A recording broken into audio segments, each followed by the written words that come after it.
Good morning to you all, and welcome to a very cold special edition of the Sal Greco Show. And I'm your host, Sal Greco. It is freezing in certain parts of the United States. And down here in South Florida, it's so cold, I had to break out the cashmere sweater just for you guys because it is just, we don't have heaters. So, when it's 30 degrees or less in Florida, you're going to feel it. All right. Unlike the people up north, you have heaters, So I just want to throw that out there. Shout out to anybody who's, have to bundle up down here in South Florida.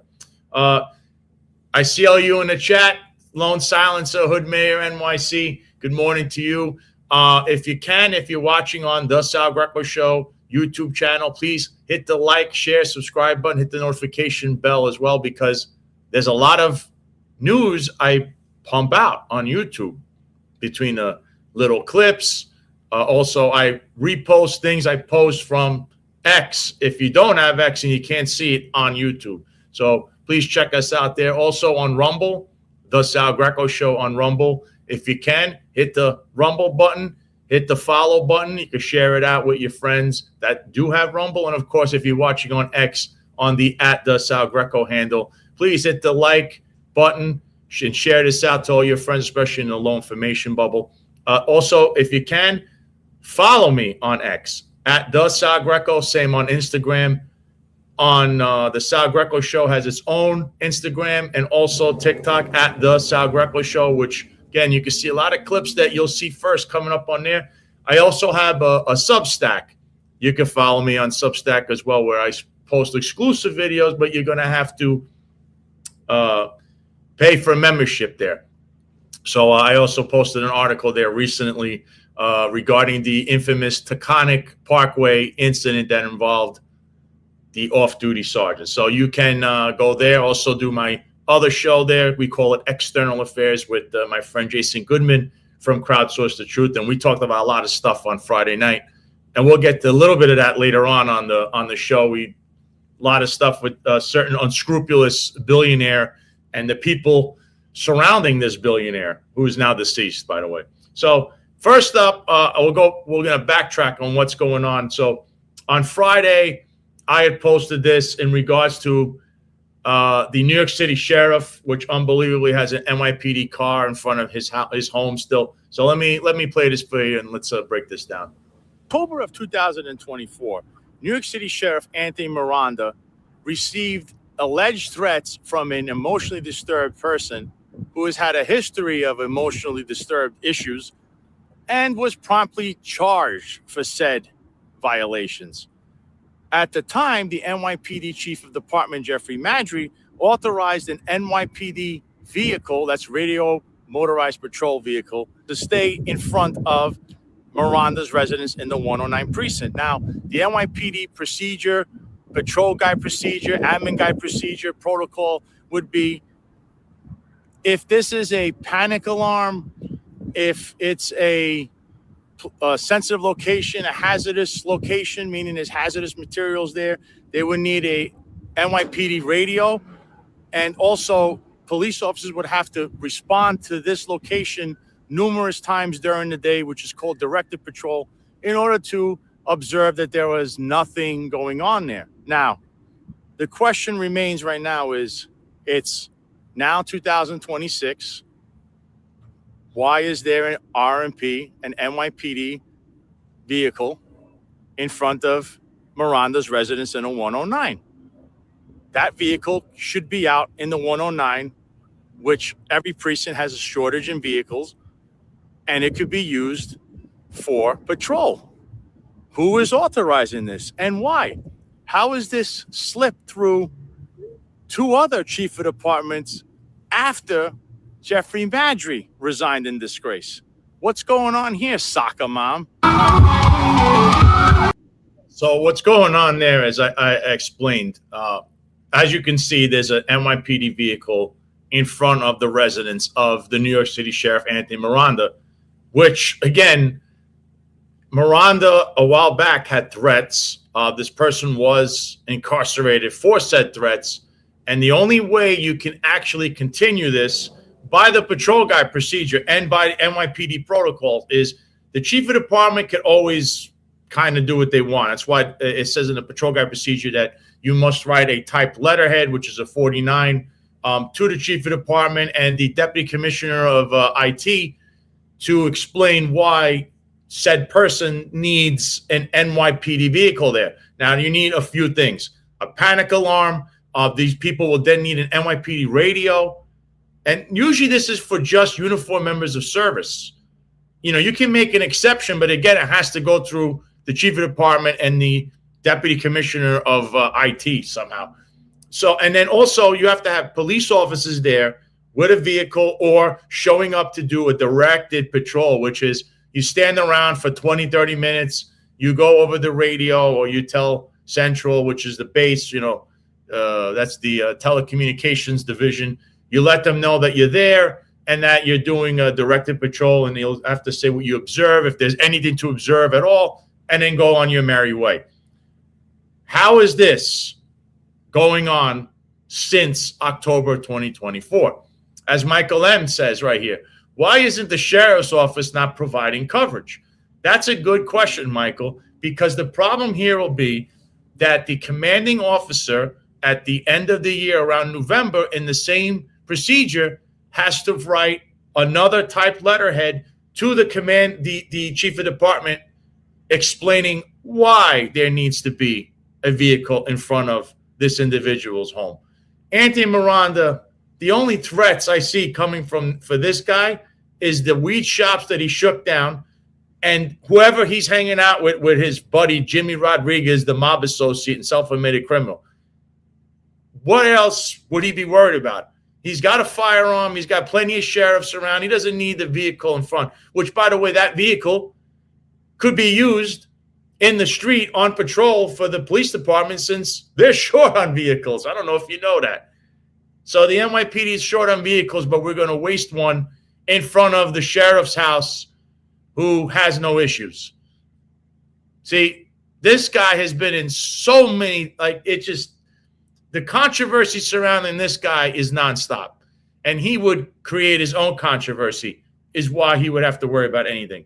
I don't see the purpose in this. And the only person that could answer this question would be the soccer mom. And as usual, the soccer mom has been silent.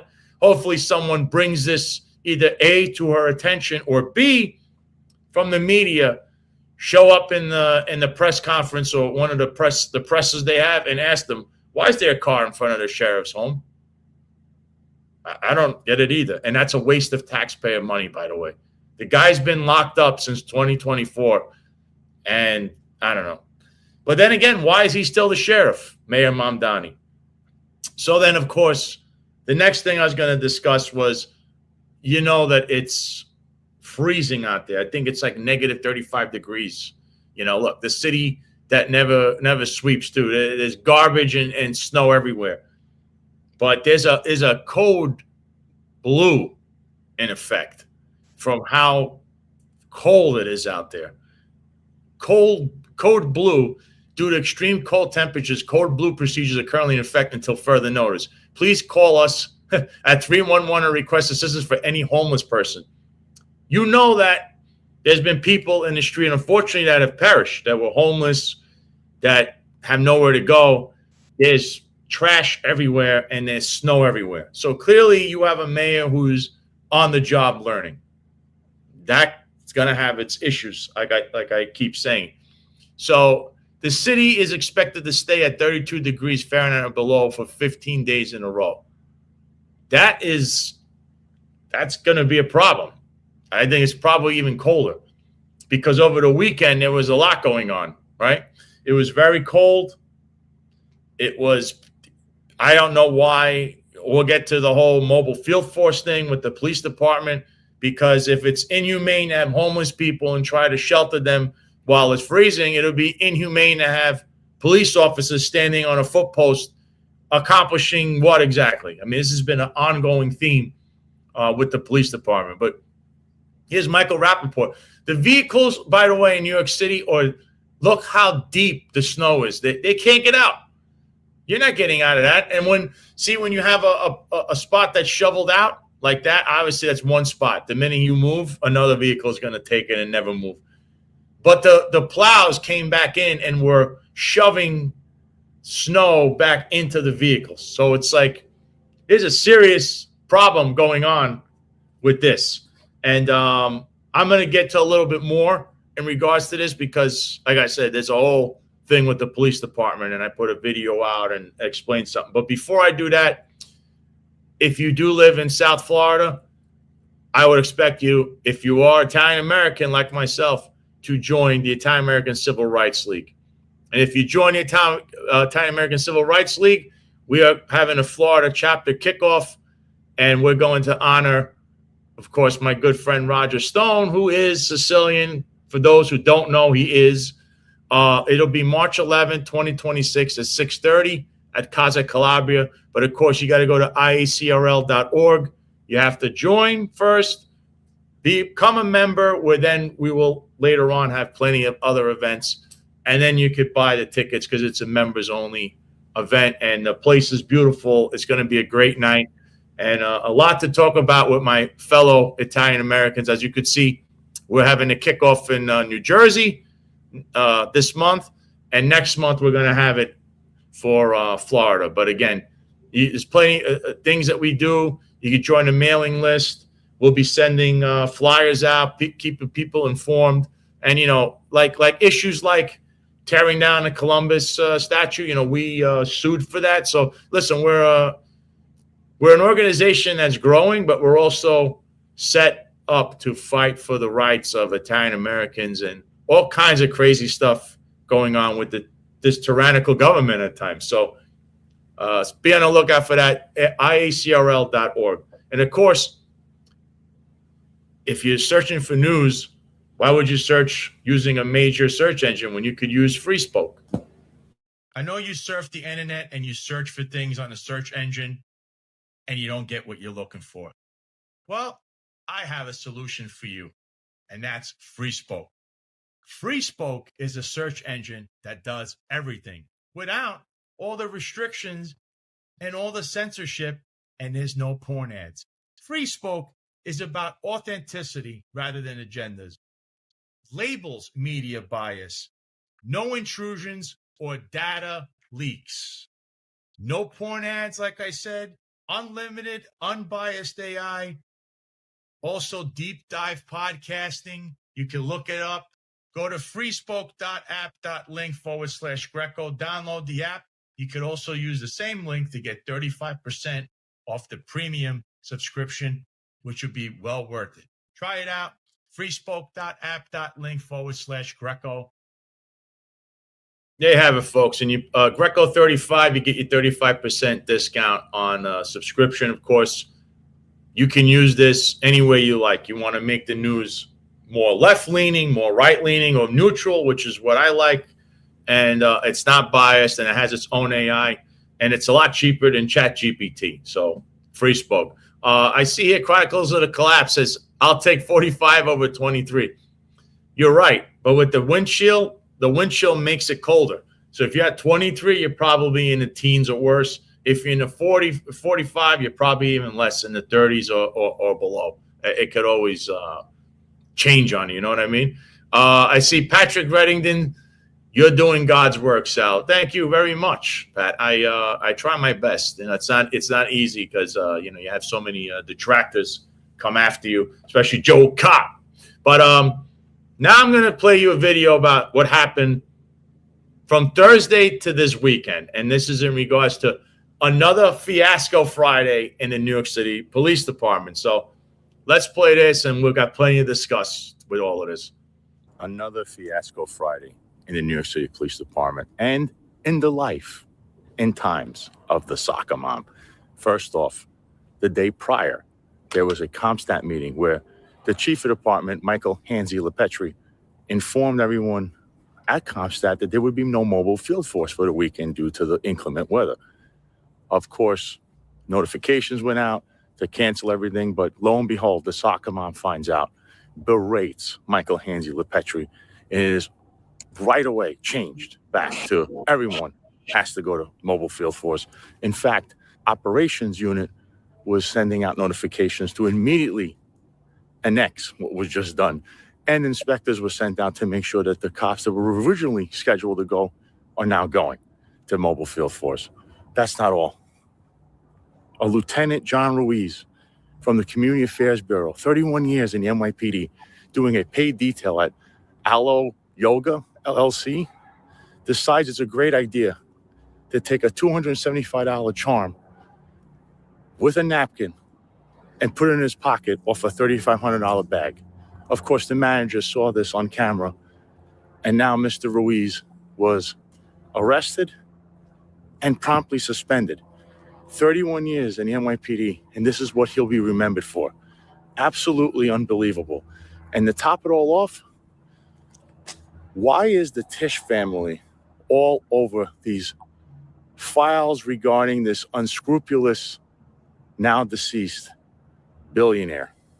What's going on there? You know, they are also very much involved with the Police Foundation Fund. What's going on there, Soccer Mom? Right, what is going on there, Soccer Mom? But there's a lot to digest there, so I'll break this down. So the first part I'm going to mention is this lieutenant.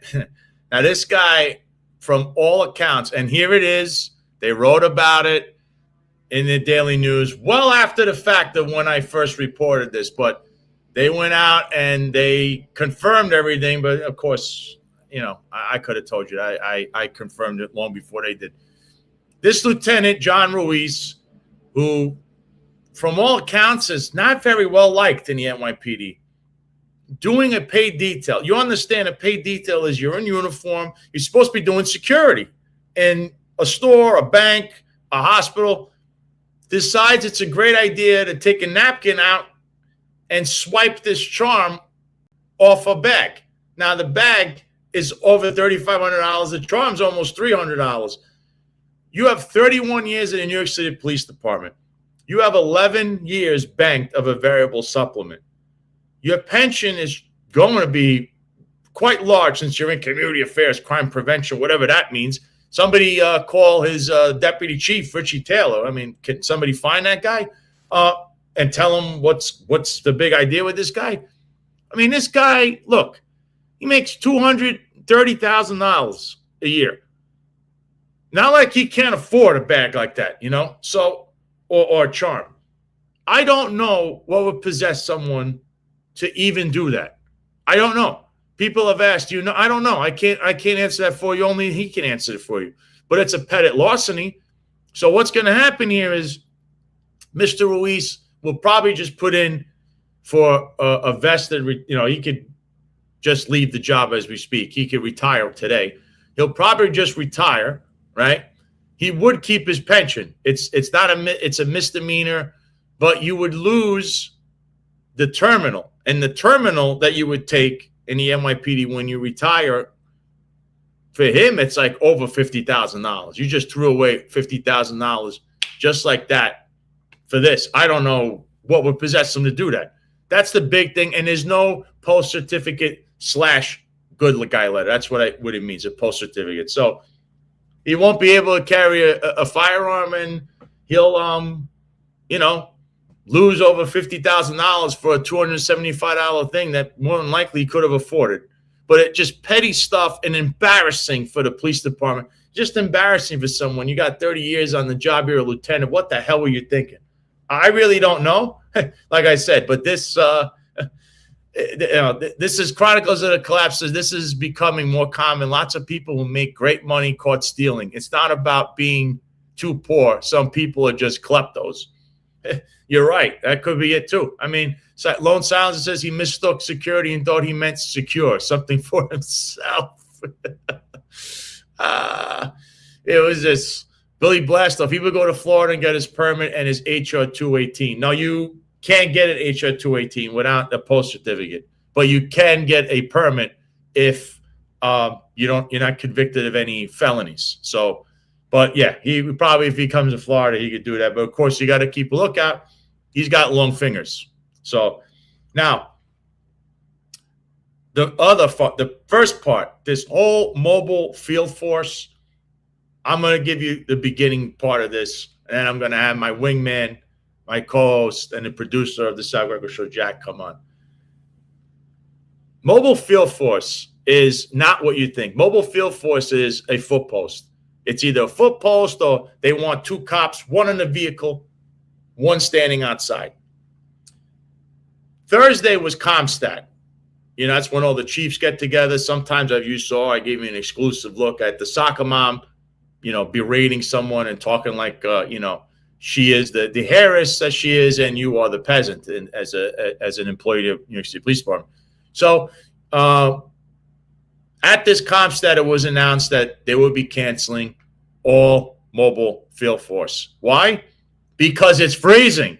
And you can't have people out there. You know, you could get all kinds of things. Hypothermia, your skin could turn colors. You know, you start getting brain fog. You're standing out there and it's feeling like it's 3 degrees or less. And by the way, when this happens, there's no one around, folks. I've done this job. You look around, there's barely anybody walking. I don't care what neighborhood you're in. You will see as time goes on, when the sun goes down, they all disappear. So as you know, mobile field force has been one of the things that has been controversial in the New York City Police Department because, you know, people have a regular schedule. You work a day tour of 4 to 12 at midnight. And then once a week or sometimes twice a week, they'll tell you, well, you got to work separate. This is not your tour. We'll give you a different tour, and you got to do this mobile field force. Now, you have to come back to work the very next day or sometimes the same day if it's at midnight, which is why this has become controversial. And also, if you come in 2 minutes late, the soccer mom transfers you, all kinds of crazy stories coming from this. It's just another way of saying what we had back in my day, impact. You're on a foot post. So to me, I've always argued foot post in the dead of winter when it's 3 degrees or less have no purpose. You are freezing. And I could understand keeping a guy there when the weather's a little better. That's when the activity kicks up. It's 3 degrees on a January night. Why do you want to keep any cop out there on a foot post freezing? I know a lot of people say I did it too, but I always thought it was inhumane. And if there's anything, one of the few things I would like to, if I could implement or change, that'd be one of them is foot posts are ridiculous. They work in certain aspects. They work when you're looking for a high crime area. There's crimes that just occurred and we need a foot post there. Of course, if there's a crime scene, you can't change that, whether it's 3 degrees or not. But this is unnecessary for me. So this mobile field force thing became a whole, you know, BS over Chief Michael Hansi LePetri canceled it, and then the soccer mom catches wind, puts it right back. Also berated him, apparently. But that's going on a lot lately. So they canceled it, I believe, on Thursday. She brought it back immediately Friday. So she put them in transit, which, you know, that's where her friend is running for governor, saying, I am going to have all the crime in transit disappear. Vote for me for governor. You know, that's going to be the whole mantra. So she put them in transit for Friday night. But then for the rest of the weekend, they were back in housing, standing on a foot post. They were back again last night like nothing ever happened. So it's someone who's out of touch and has never been a police officer, never wore a uniform like the soccer mom, doesn't understand that sometimes mental health, the health of your officers you claim to care about, matters more than I'm going to do this because I can, or because that's what this became, unfortunately. So mobile field force has gone on, and there's cops freezing out there. I don't know what purpose this is serving under these weather conditions. And it was canceled and brought back by someone who's not a police officer. Apparently the chief of the department doesn't matter. I don't know. So to discuss this a little more, especially there's things coming up in and around the city, is, of course, my wingman, my co-host, and I guess he's also freezing right now in West Palm Beach, Jack Stern. Welcome back, Jack. Yeah, thank you so much, Sal. It's so cold in South Florida that I actually got a little selfie photo opportunity with my buddy this morning a couple hours ago when I was out for my morning walk here. At this rate, I'm probably going to be a zookeeper by next week with how many of them are flying out of the trees. But it's really amazing to see these animals, iguanas more specifically, just frozen and not moving together. That really speaks to how cold it is because it happens so rarely. Oh, it is cold. I'm going to be honest. I'm not lying. It's been cold. Yeah, no, it's been pretty brutal over the past couple of days. But anyway, as it pertains to the mobile field force operation that was taking place yesterday and over this past weekend, it's particularly reckless to have cops standing outside in light of everything that's taken place in Minneapolis and especially in NYC. Because what if there's an emergency where all units need to respond to a job and everyone's cold, worn out, and tired? You're not getting the best version of the cops that you put out on the street. And thus, that's when problems are going to start to ensue because, there's going to be mayhem. They're not going to be as cognizant about what's going on. Their hands might be stiff and frozen from the cold. The decision-making process is altered. This was really a bureaucratic decision that was made while recklessly disregarding the most important details here, which is that cops are not going to be at peak performance when they're standing out in the cold for hours on end. Before making a decision like this, the commissioner needs to be consulting with other people in her inner circle at a bare minimum about the consequences and what being in a mobile field force unit involves, especially because Tisch has never done it. No, that's the biggest thing. And all the cops that have been sending me messages, look, she doesn't have the respect or anything from the rank and file. She is loathed by them. I know a certain character on WABC thinks he knows it all while he's hanging out. Listen, dude, you don't know anything. You are like the mouthpiece, and you're just being used by these people. They hate her.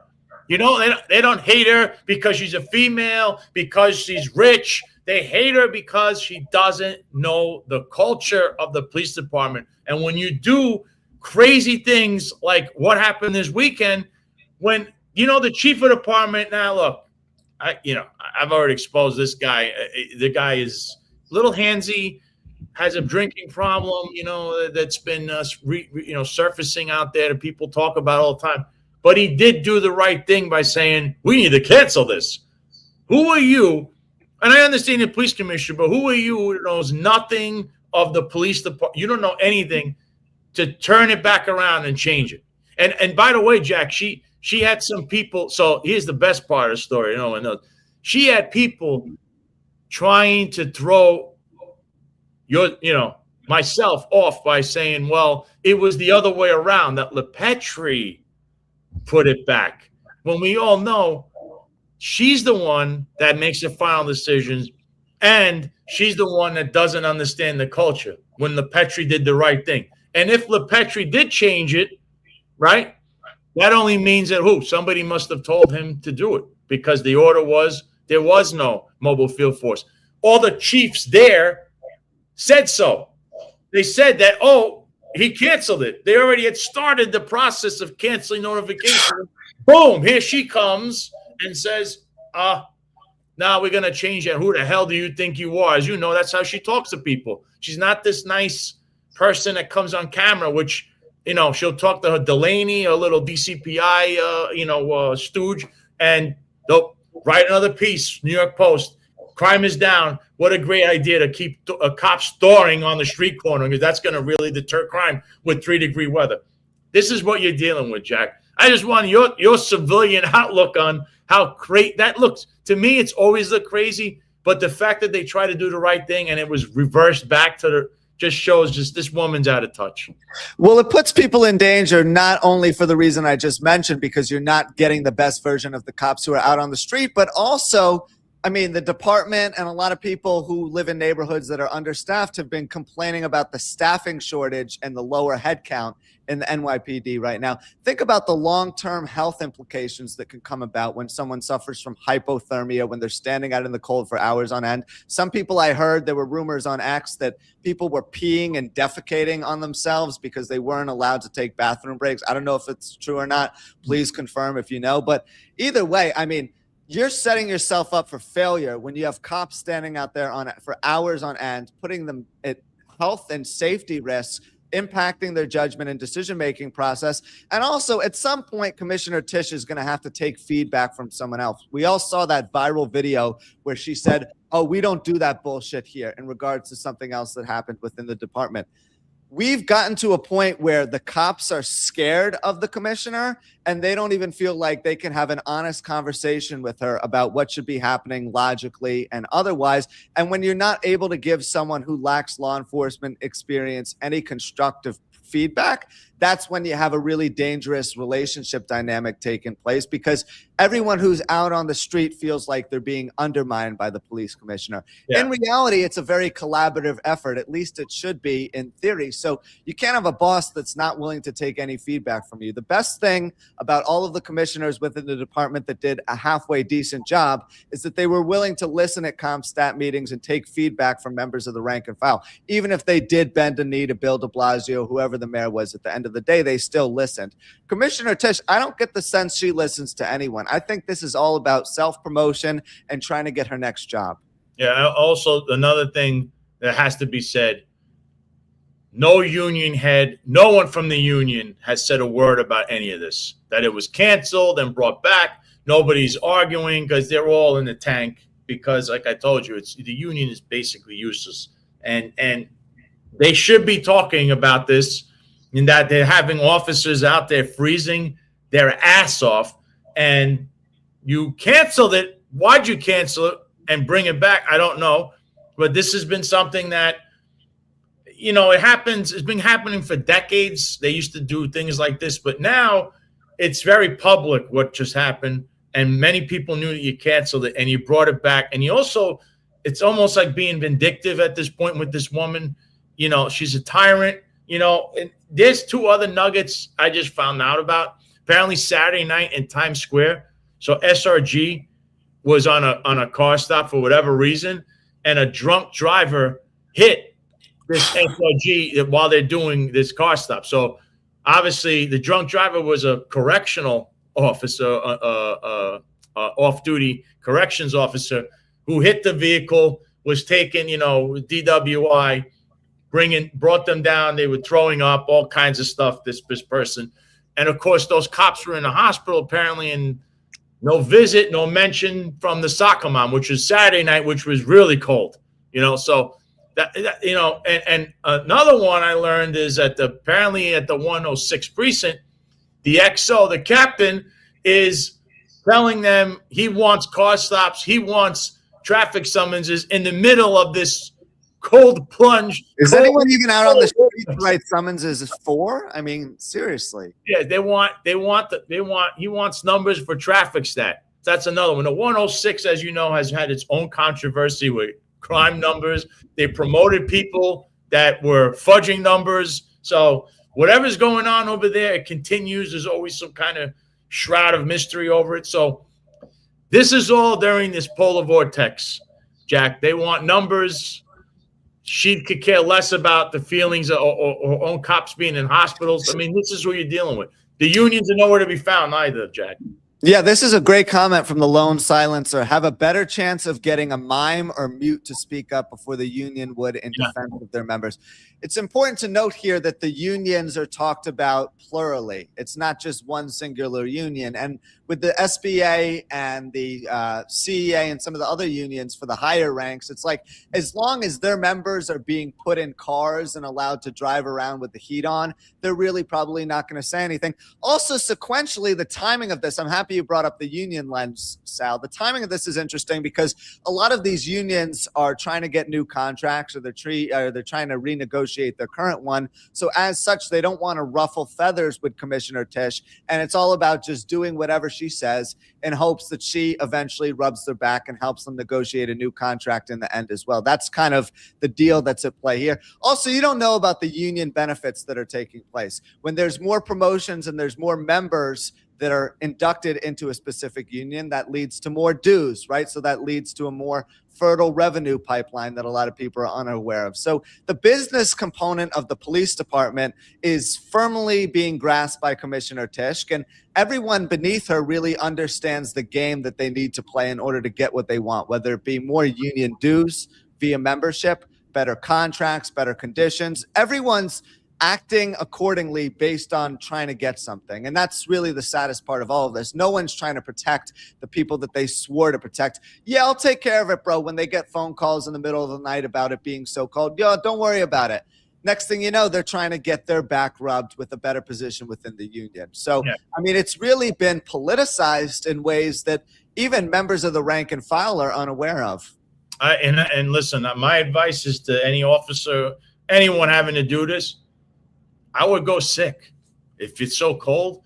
And look, if they deny you being sick because they no excusals, then go line of duty, right on post. I'm freezing. I have to go to hospital, hypothermia. That's it. If enough cops do that, they'll stop this nonsense. They only learn when you, we'll say, politically punch them in the face. They don't understand anything else. They don't care.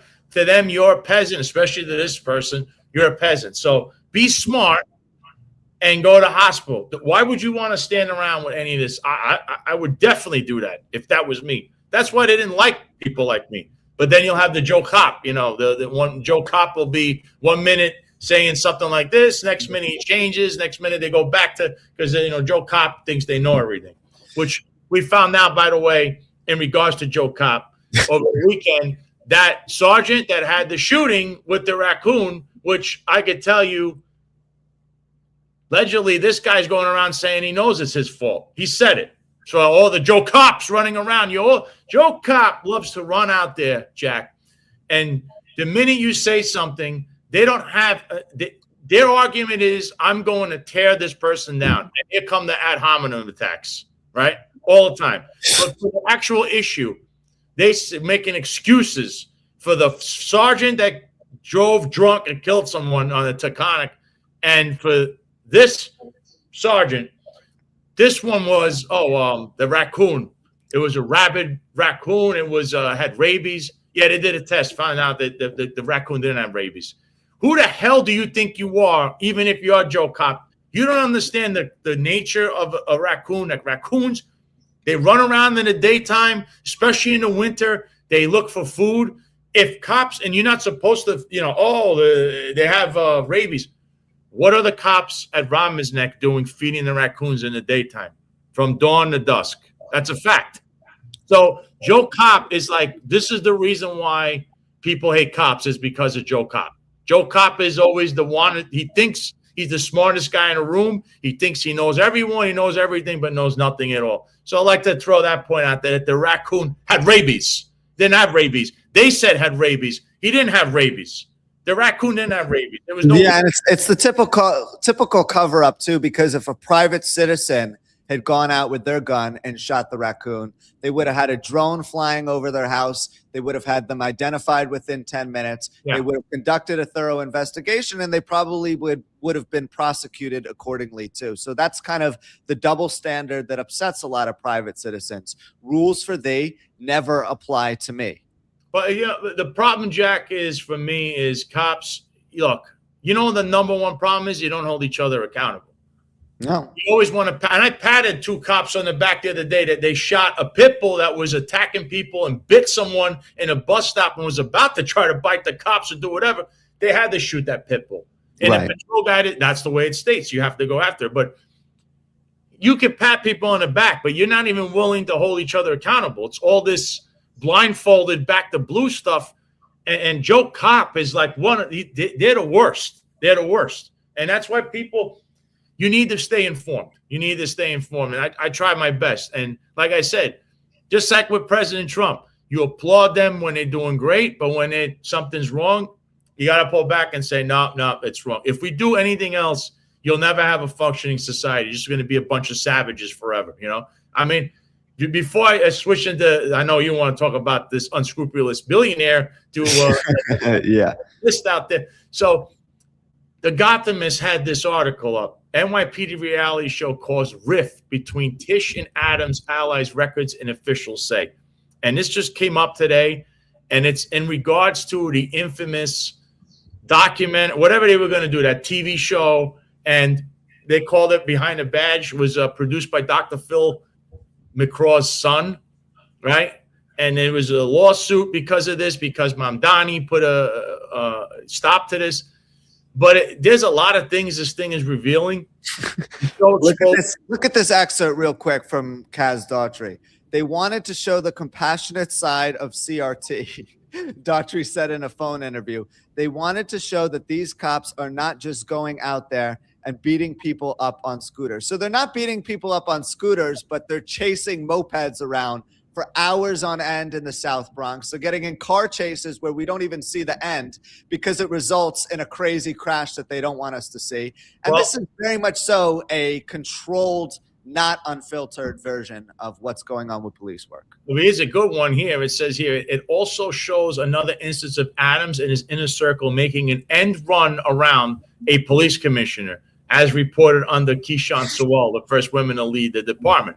So you see, they were already angling to destroy Sewell, who was also wrong for hanging out with Jimmy Rodriguez, but that's another story. But I'm just saying that, you know, and I see this, and you go longer, further and further into this.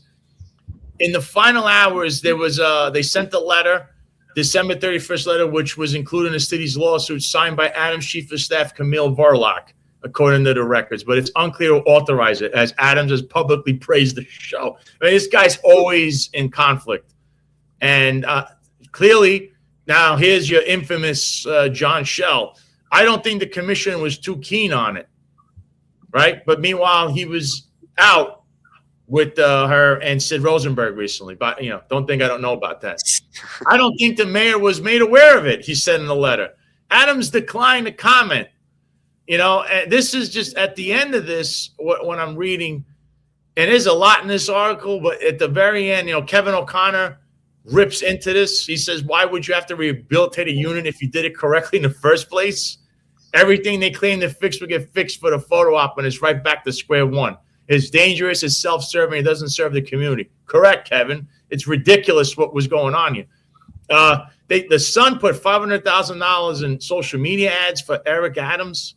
This is a really big issue. But at the end of this, I saw something. When Ash Shell said that since he's retired, he can get paid as a consultant on future projects. Shell said he and the production crew are looking to recreate the model elsewhere, but haven't made any firm decisions. It's like he said, it was never focused on arrests like the TV show Cops, and no one's face should be shown unless they agreed to it in writing. This guy's a clown. He's too busy. Is he still doing things on X all night long? Like, that guy's a serious mental problem, or drinking problem, one or the other. So let's get this straight. I mean, he's trying to profit off an endeavor he began while he was a public servant, and he thinks it's okay now because he's retired and has become a private citizen. Yeah, that's what this is. How does that work?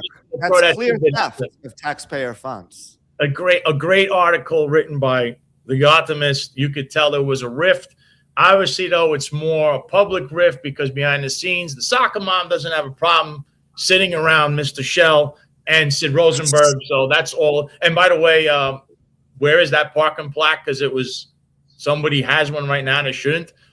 A few people. So, there's all of that is going on. But that was excellent article that shows a lot about this whole stupid documentary that they're putting the faces of people they arrested in confidential informant. It's so stupid that they did this. And that idiot has no problem with it. He thinks everything is great. It's hysterical. It really is like mind-boggling.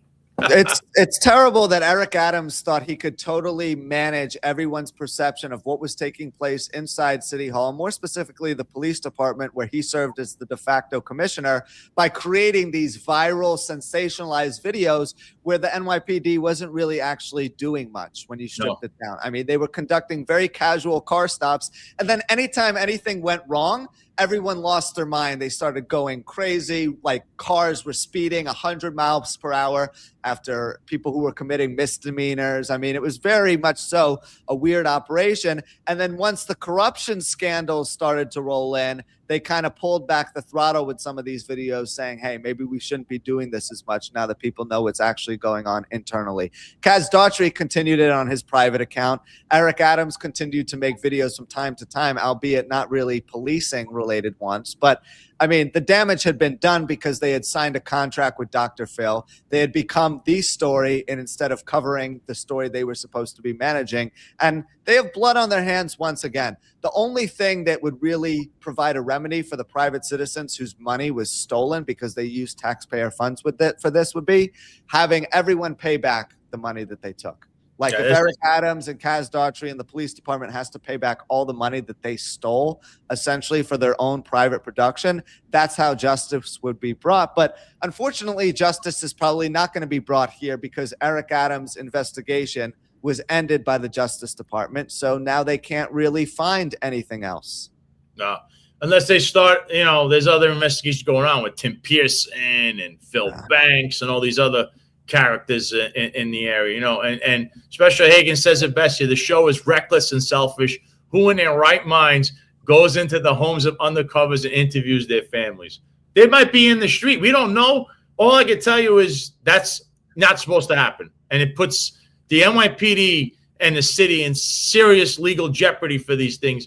So, again, I just had to point this out. It was an excellent article, but I don't understand why the hell they even decide. I don't know how they did this. Why they did this is really ridiculous. But going back to this unscrupulous billionaire, Jack, I think you showed me something. You were uncovering things. So let's get into this one a little bit.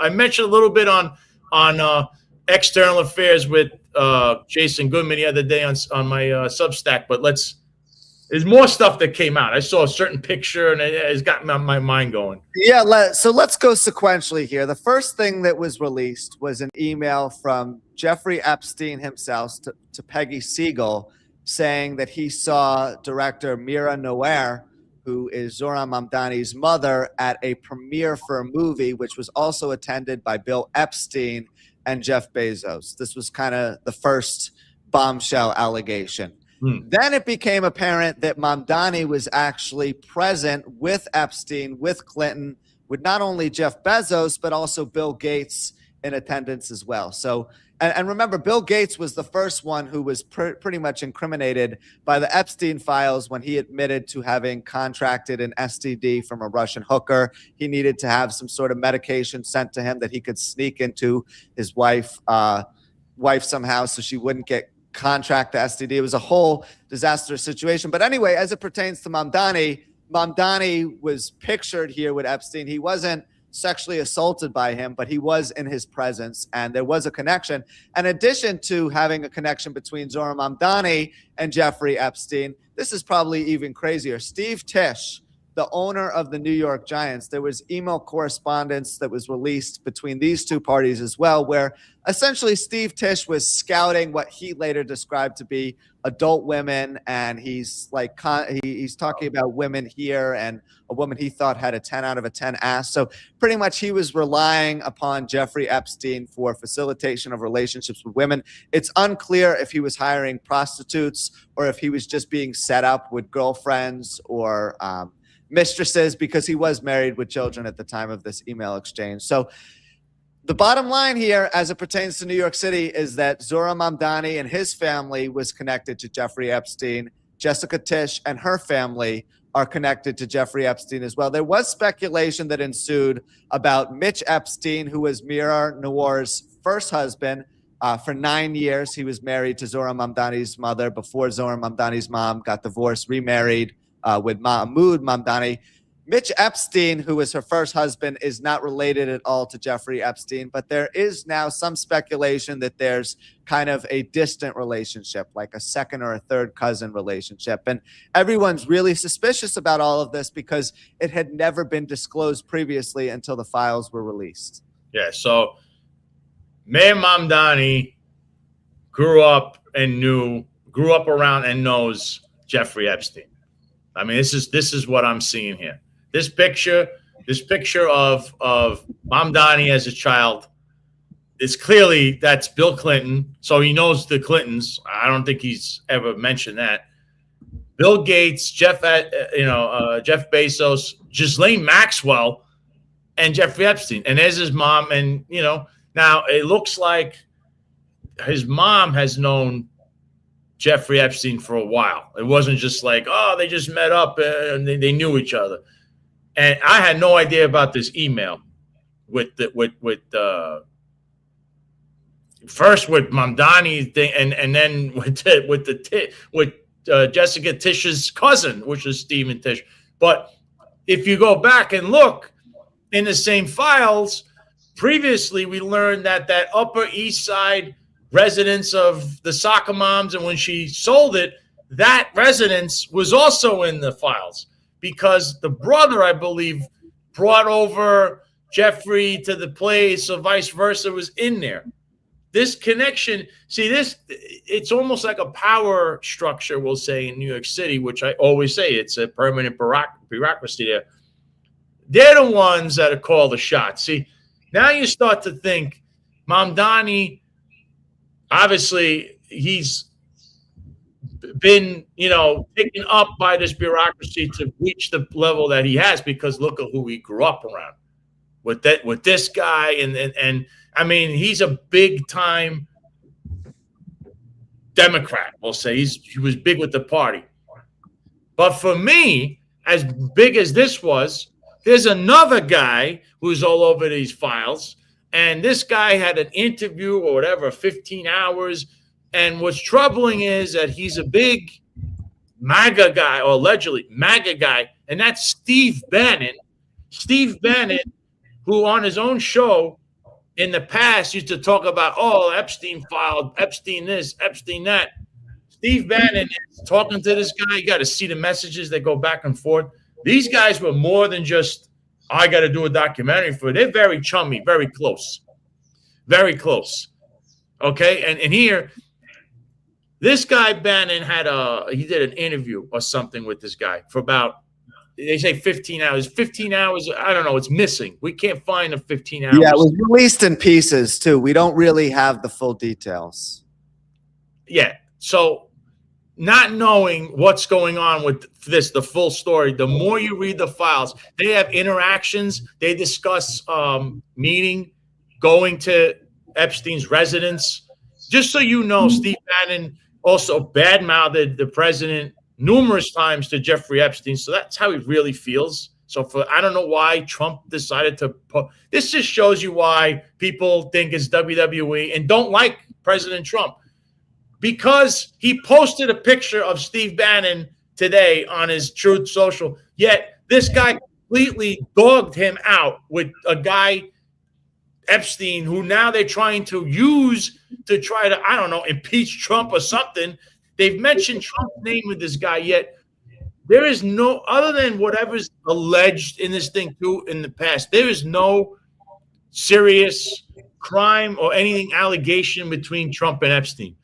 They were buddies at one point, and then something went awry, and they completely split, and he called the FBI on the guy. But Bannon, who was a member of Trump's cabinet, left, and all of a sudden is talking to Epstein. And this is around the same time he decides that he's going to now recant or repurpose what he said at the House committee with Roger Stone's case. And now he's going to say that Trump, that Roger was I guess the link back to WikiLeaks at this time, which is not what he said. At Roger's trial, at the committee, he said that Roger wasn't any link to anything at WikiLeaks, and they changed it for the trial. At this same time, he's with this guy, with Epstein, and planning this whole thing together. I think he went to France. He went to one of his homes, and he was about to either go to his island or he was on his island. We don't really know because Steve Bannon doesn't discuss this, Jack, but he talks about him in the past, and now all of a sudden has no comment. Why not? The thing Yeah, what's most suspicious about Steve Bannon and Jeffrey Epstein's relationship, you really learn this when you watch the interviews, which I would recommend that everyone who's watching our show right now go back and watch at some point. We don't have the time to play all of them, but you wonder if these two had some sort of business relationship, because when Bannon is interviewing Epstein, Epstein's kind of like giving him a wink, wink, nudge, nudge kind of vibe when he's saying, well, yeah, I know a lot about money that world leaders don't know. A lot of people are scared to take risks when it comes to the market. I'm willing to make decisions just how I feel when I wake up in the morning. And you start to wonder to yourself, did Steve Bannon and Jeffrey Epstein do business together? Did they own properties? Were they involved in managing people's money? And it becomes that much more concerning when you realize that Steve Bannon has a very prominent role in conservative media and conservative politics nowadays, where he hosts a show on Real America's Voice, is someone that people view as credible. And all of a sudden you come to find out he's doing very shady business, perhaps with Jeffrey Epstein, and you wonder what else is going on in Steve Bannon's life. You touched on why he's not credible, why he can't be trusted in the courtroom. I would agree on that. Now you wonder, is Steve Bannon kind of like a power broker behind the scenes when managing all of these business people? Is he involved with others that we don't know about? He's a very suspicious character that probably has a lot of wealth too, that was probably generated because of Jeffrey Epstein. Jeffrey Epstein was a very sneaky individual that people don't really know a whole lot about. I mean, some people are even speculating that his wealth was kind of fake and that he was paying for everything with loans that were being given to him by prime ministers and people around the world, so he would help them hide money. It's a very weird operation here going on, and some of the revelations are that much weirder because we've come to learn that there's just this higher level class of billionaires who are operating on a tier above all of us and don't have to really follow any rules, whether it be sex trafficking, managing money, or anything else. They are just operating in a secret society. That's essentially what this feels like. To try to now piece this together and prove it, I don't know. I know one thing. This guy, Bannon, being with Epstein, and you put this picture, put that picture back up. But this picture here says a lot. It says a lot. I don't know, people want to just ignore this thing. Steve Bannon sitting in this office, and he's talking to him. And if you watch the communications between them, which are being unveiled, it's quite disturbing to know that Bannon, here's a guy who claims to be so close to Trump and all this stuff. And here he is with this guy, and he allegedly did a documentary we haven't even seen. And God knows it's been edited and butchered for 6-7 years. He's been holding on to this thing. And, you know, Steve Bannon he never sees his day in court. He always gets out of whatever nonsense he puts himself in. But here he is. He's with this unscrupulous, deceased now billionaire, and everybody is silent on it. No, don't say anything. Conservatives don't want to say anything. The Democrats don't want to say anything. Liberals don't say anything. Why? Who is Steve Bannon? This guy an asset? I mean, why is it? This picture, they say, you know, a picture tells 1,000 stories or 1,000 words. Someone explain this one to me. Why is no one? And I broke this down years ago, and they said, you are a conspiracy. I'm not a conspiracy theorist. I'm a conspiracy realist. I tell you things that are true or end up being true. And I have either information or things that are, you know, behind the surface of what's going on. I said that Steve Bannon was all over Jeffrey Epstein, XYZ, and now you're starting to see it. I just didn't know about all these communications. That's a scary thing. We don't know what this guy did because, you know, Epstein's involved in a million different things, and here's Steve Bannon, Mr. Conservative. Now we learn that Tom Donnie knew this guy. I mean, man, everyone knew this guy except me. I've never saw this guy. I don't know who this guy is. I found out about him well after, you know, when they arrested him. So, but I know he was a big character on the Upper East Side where the soccer mom had her residence up until recently. The aftermath of this was so shocking, yet so unsurprising in many different ways. People said it was a conspiracy theory that Bill Gates was in the Epstein files too. Remember that, Sal? Then turns out he was the first one who had incriminating evidence presented against him. But perhaps the most disturbing aspect was how people didn't say anything in regards to being named on the Epstein files. With someone like Mayor Zohran Mamdani, you have a very liberal, left-leaning constituency base who's very upset at President Trump and his administration right now, jumping all over Steve Bannon. Wouldn't you use this as an opportunity to come out and say, listen, I know I was shown in a picture with Jeffrey Epstein from years ago when I was a child. I had no relationship with him. I didn't really know him as an adult. And that's it. Put a bow tie on everything and just move on. You know, but instead it's like radio silent from him. The only thing you can hear are the crickets that are still on the street going around in the snow. And like he doesn't say anything about it. And it's the same with Commissioner Tisch. The difference between him and Commissioner Tisch is that at least Steve Tisch came out and said he regretted having a relationship with Jeffrey Epstein, no matter how insincere that comment ended up being. But with Mamdani's mom, she doesn't say anything. He doesn't say anything. And then the aftermath of all of this sees people outside of Gracie Mansion going absolutely berserk. Let's watch this video. That's right. We know about your mom. Now listen, we was with you, Zohran. We voted for you, Zohran. We advocated for you, Zohran. We advocated for you. You ain't getting up and get up in there and lie to us. You lied, Zohran. Shame, Zohran. Shame! Shame! The first line was CCRB, Zohran. Shame! CCRB had the final say, Zohran. Remember, this is the same guy who wanted to abolish the SRG. I wonder if he's going to change his stance when rioters are going crazy outside his mansion, throwing trash, screaming vulgar comments, threatening to attack him. I mean, that's one aspect of it. But then the people outside are saying, we trusted you, we voted for you, you lied to us. Yeah, he lied about freezing your rent and creating city-owned grocery stores and providing free bus service and even having any degree of competency when it came to clearing snow and getting homeless people off the street. 14 of them died because of the cold weather. So just a disastrous start to the Mamdani tenure, and also very sad in the sense that a lot of his constituents who were calling for the release of the Epstein files are now upset when they find out that he and his family were both on them and very closely associated with Epstein. Well, I'm getting a report now that picture is an AI. Is that an AI? No, so this photo, the photo of Epstein with Mira Noor and Mamdani and Jeff Bezos, that is not AI. There is another photo where he is holding up Bill Clinton. That is AI generated. So it's important to differentiate between the two. You can even ask Grok on X if that photo was made by AI, and it will tell you that it is not. In fact, I think it can even give you the exact year that it was taken.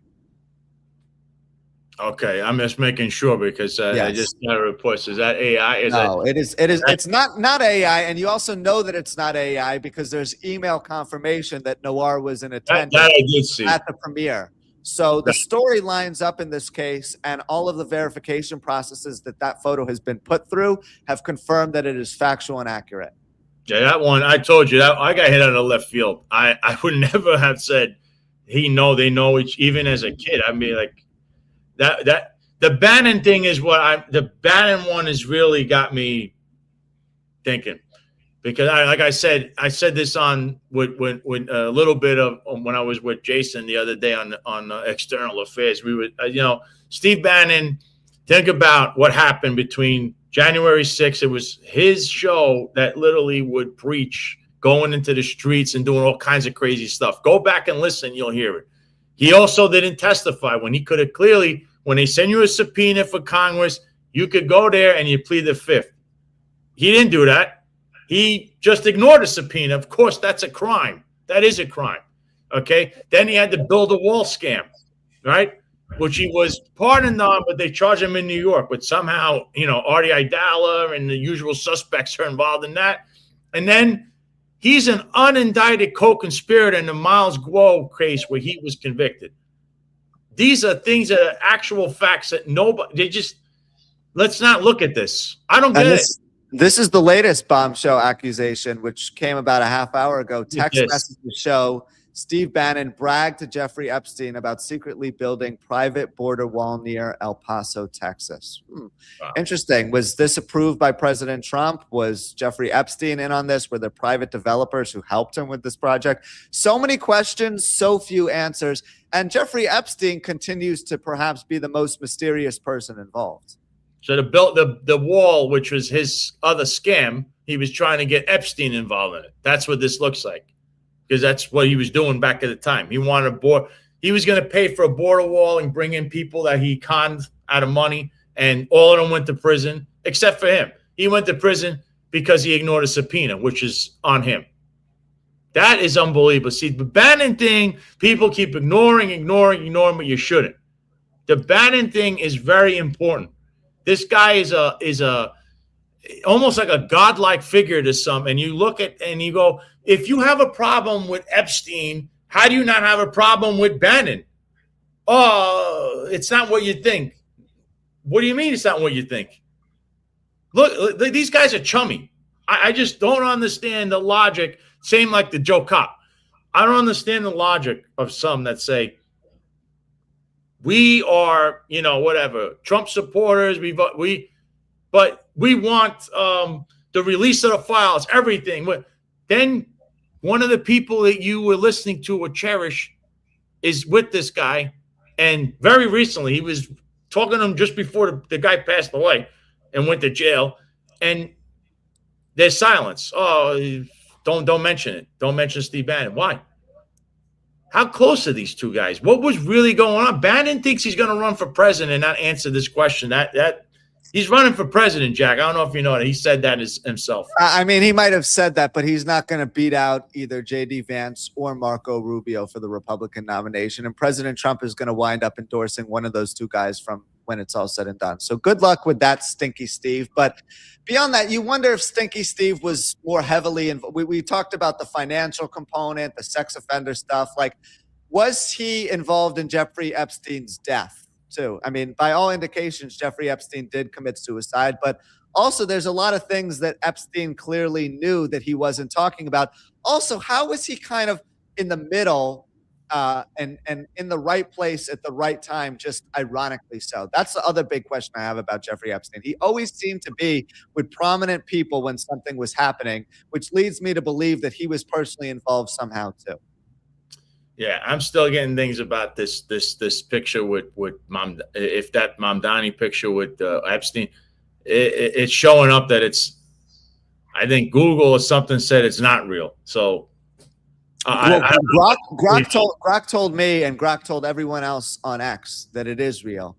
And all of the emails confirmed that they had corresponded back and forth pretty frequently by all indications, considering that his mom was a director directing movies where there were premieres in New York City that were attended by all the prominent people in that photo. So the story definitely checks out. And if it's not real, Mamdani should be coming out and saying, listen, that photo that's circulating on the internet was created by AI, right? I mean, he's so social media savvy that you would think that he's addressing the most important storyline that came out over the weekend, yet he's decided not to say anything. And this weekend, when he was asked about the people who died in the cold, he blamed 3 of those deaths on drug overdoses. And so kind of a deja vu of George Floyd too. I mean, it's just a messy situation. My take on this is I don't look. The picture seemed real. I don't know. There's conflicting reports whether the picture is real or not. Obviously, this was news to me. I wouldn't even known that his family knew Bill Clinton or any of those guys, because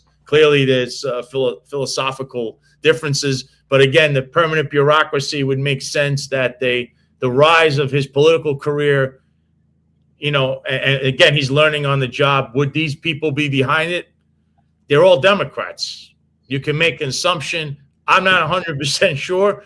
This thing, there's back and forth whether it's real or not. It's AI. It's because now with AI, I can tell you one thing: that Bannon Epstein picture, that's 100% real. Yeah, that's real. Being exchanged with the files and all of that. So we'll keep that one to be continued. Of course, the Bannon thing. You're going to be hearing more and more and more about that. And I don't understand why conservatives will say, and even liberals are not talking about Bannon and Epstein, which is more important than anyone, Mamdani or this one or that one. That guy was there at the very end. Always worry about who's there at the end. You could be there in the beginning, but those people might waver. This guy shows up a few years prior, or we don't know, and he's there all the way till the end. In fact, the email I saw said, I got to see you or something. And the day prior to him getting indicted or charged or arrested, that's when it just goes cold. But before that, they were talking like they were about to see each other, about a documentary. We're filming. We're not filming. We're not doing this. When am I going to see you? So Steve Bannon, folks, this guy is shrouded in mystery, yet everyone gives him a pass. Asset or not, who knows? He's the golden boy. But one more final point with Mamdani. Coming to the realization that Mamdani is involved with elite social circles kind of spoils this fantasy-like illusion and perception of reality that he's some sort of everyday man that just kind of came out of nowhere and has good intentions and wants to genuinely help New Yorkers and had to do all of this by himself. No, Mamdani is an institutionally established politician. That's all he is, right? He has a very wealthy mom, plenty of wealthy donors, including the Soros family behind him. And he's just someone who's going to be carrying out the bureaucratic agenda. He's not going to be helping New Yorkers or doing any of the things he promised on the campaign trail. Come to accept the fact that this is someone who is part of the establishment in every single way and has been since he was a little kid. Yeah. So again, if that's true, there's a lot of questions that he could answer himself and just say, look, I don't know if it's not true, say that's a fake picture. If it's true, I don't know. The Say legend something about it. I mean, he's so aware of what's going on social media that he addresses pretty much every comment that's even made at him. He was making videos in response to comments as well. Say something, dude. Come out and say there's a photo that's circulating on the internet of me with Jeffrey Epstein, and it's not real. How difficult is that? It's the 1,000-pound elephant in the room right now that you're not even addressing. I agree. He should, if it's not real, come out and say it. If it is real, well, then you're going to have to answer the questions that come with it. But I say, man, if that's not, I don't know. I'm more concerned with the Steve Bannon connection. I think there is something people just want to ignore, and I won't. I'm not going to do that. But let's move on. I know you have a video of another, unscrupulous character in New York politics. Yeah, so speaking of unscrupulous characters, there was another unscrupulous character this weekend who spoke out as WABC brought Andrew Cuomo on the airwaves for the first time officially. He co-hosted a show yesterday with another former governor and David Patterson. They should have called this show Two Bad Corrupt Governors, right? Like that should have been the title for We Always Broadcast Con Man and the horrible radio station over there. But this was probably the most surprising comment of the day made by Cuomo when he blamed Curtis Sliwa for losing him the election. All the noise, all the bluster, he gets 7 points, which is an embarrassment and really diminished the Republican Party. That they now 7 points in a mayoral election. But if he had dropped out, I would have won, I'm convinced, because I would have gotten that 7. I would have been about a point from Zoran, but it would have changed the whole dynamic. Every day, Curtis was out there with the clown show, criticizing me more than Zoran. On the debate stage, he took up a lot of time with his antics. And look, equal time. WABC made Sliwa. Sid Rosenberg, by the way, made Sliwa. They gave him tremendous coverage. And again, talking about election coverage, nobody ever mentioned that Sliwa has been a total fraud for decades. Yeah. I think this was actually from November. He did do a show though. He is having a show. He did it yesterday. I saw. No, this was from yesterday. He said this again because he said this in November. He's doubling down again with this stuff. Yes, he is doubling down. Now remember, back in November, he didn't necessarily frame it this way. He framed it from the angle of the votes, right, which was still factually inaccurate. Now he's kind of going backwards, backtracking a little bit more, and altering his stance, saying the complexion of the race would have been different had Sliwa dropped out, because he would have had more time to go back and forth with Zoran. People wouldn't have been distracted by what he describes as the clown show, even if it wasn't. And he easily would have been able to win over some of Mamdani's supporters if he would have been able to take him on in a head-to-head matchup. All of those things are totally and inherently false. Also, Cuomo didn't address the fact that he, too, was named in the Epstein files in the most recent release, which I guess is a conversation for another day. But still, I mean, his logic is totally faulty when you come to realize that, again, we talked about this during the election, but even if you gave Andrew Cuomo all of Curtis Sliwa's supporters, he still would have been way short of Zoran Mamdani. And of course, that's wishful thinking, because Sliwa's supporters, almost in every single case, would have never voted for Andrew Cuomo. Yeah, he would have gotten a very small percentage of them. Most of them actually probably would have wound up not voting at all or voting for Mamdani. So he probably would have lost by an even larger deficit. This guy just has a million and one excuses. He's a bad candidate. He's a failed candidate. He can't win anywhere. He can't run again. He has too many bags around him with everything. So, like I told you, he was going to go and be on WABC. There it is. He's on WABC radio, right? We told you that. If you follow the show, here it is. It's like, I don't know what to say. Yeah, so WABC, to keep a running tally, they have two of the most corrupt governors in New York State history, David Patterson, now Andrew Cuomo. They have John Schell. They have John Katzimatidis, who constantly lies and is using the station as nothing but a tax break. Like, I don't see how anyone views that entity as being anything even remotely resembling credible. Yeah, that's unbelievable. But there's one last thing we were going to show you, right? And this is the video of well, you lead us into this one. What is this video about? Yeah, so Olympian sprinter Sha'Carri Richardson was caught driving way too fast on I-95 in Florida, up in Orange County by Orlando, and she was taken into custody and arrested for driving over 100 miles per hour, which you can get booked into jail for here in Florida. Here's what the video of her arrest and reckless driving looked like.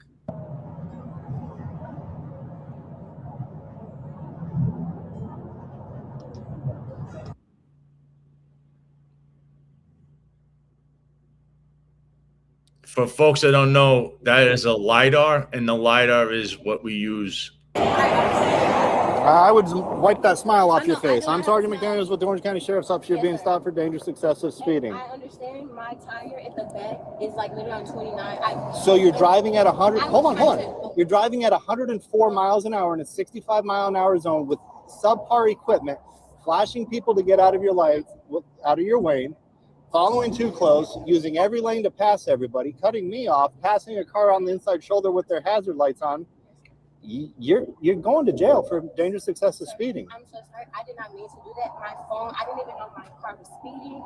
That's why they give you a speedometer. I totally understand. I communicate with you, sir. I really do not want to go to jail. No, most people don't, but you got to think about that before you do the speed. I need your license, your registration, and your insurance. You were speeding. So I was, and I totally didn't know. If you look at my phone, my buttons right here, they jump around. My phone is sitting here and it's sitting on here. I literally see it's not even in normal mode, and I see that. My apologies, sir. Please, I'm communicating. The mode has nothing to do with your gas pedal. No. I need your license, your registration, and your insurance. Please, sir, I really want to work. Can you really work with me, sir?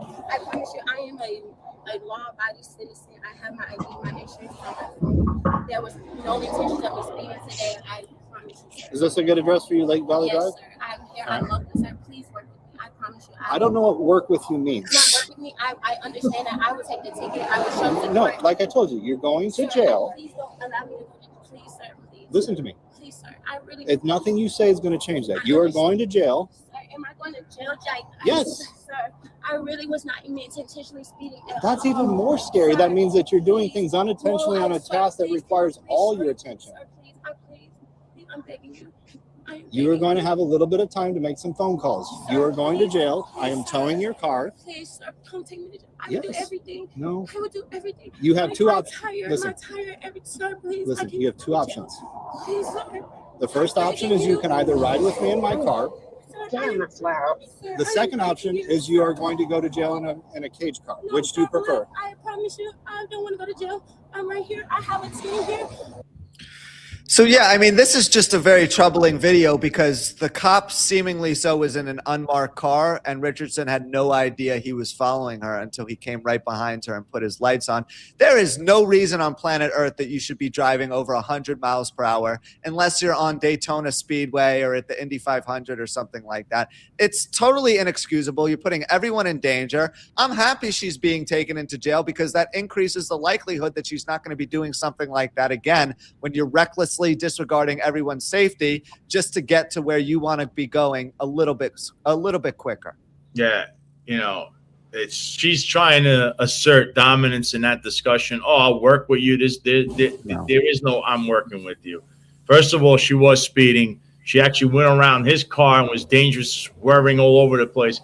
You know, in Florida here, they're a little more lenient. Obviously, 100 miles an hour is never going to be, you know, you don't do that, but you know, you roll the dice, you gamble, and sometimes, you know, snake eyes. And I don't know what to tell you. You know, it is what it is. You gotta take the fall. It's very unfortunate, and it's sad to see someone like that begging and just listen. You mess up, you fess up. Comes from Curtis Lewa. That was one of his lines. If you mess up, you fess up. That's what she should have done.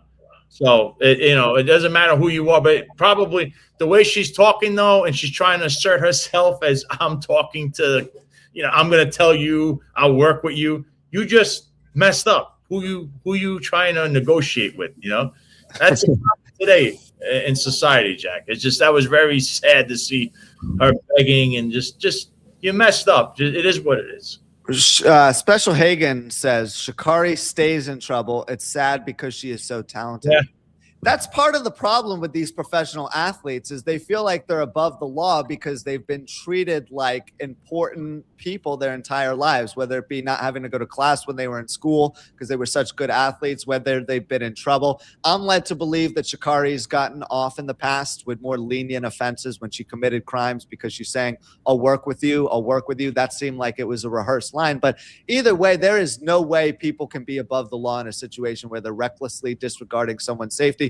Her reaction on some level was almost similar to Tyreek Hill's when he refused to give the officers his ID and he said he wanted to call his agent, all this stuff.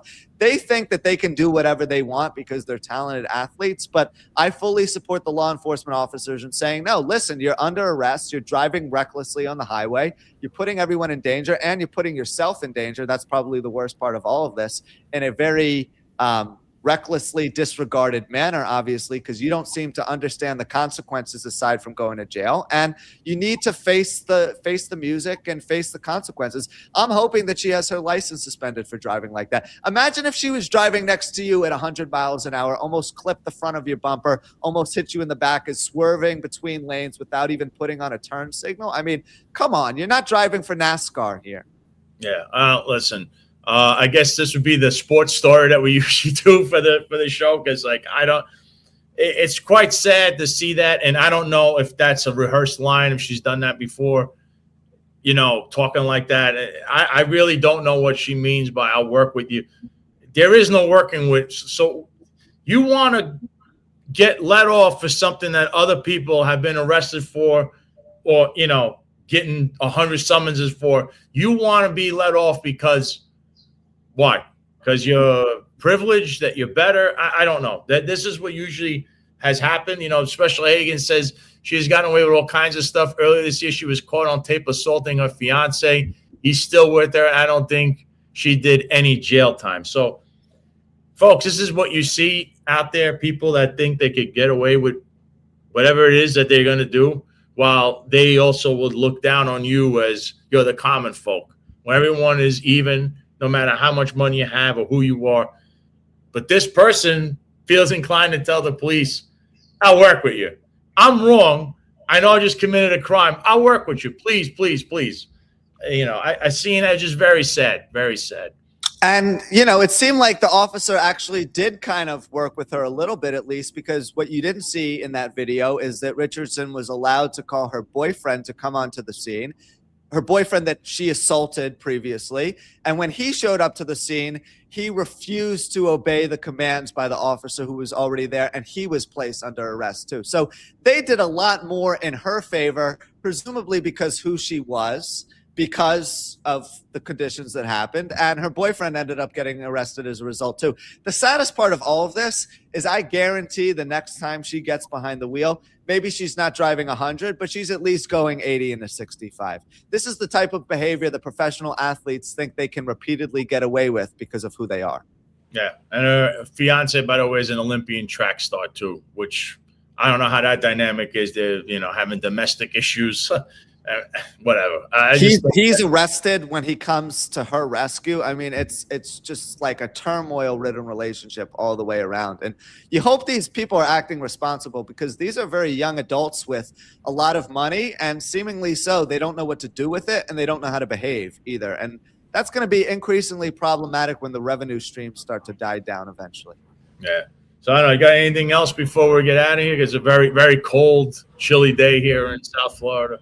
Yeah, it is another cold, chilly day. This is the kickoff to Super Bowl week. Super Bowl taking place on Sunday between the Seahawks and the Patriots. And just one kind of final fun thing to end with. I touched on it briefly last week, but if you're a Jets fan, and we know that there's a lot of Jets fans who watch this show, you either root for Sam Darnold, the quarterback that your organization drafted very high in the draft in the first round years ago that you gave up on, or you root for the New England Patriots. It's like, do I not watch this game at all? Do I root for Sam Darnold because it's a good comeback story?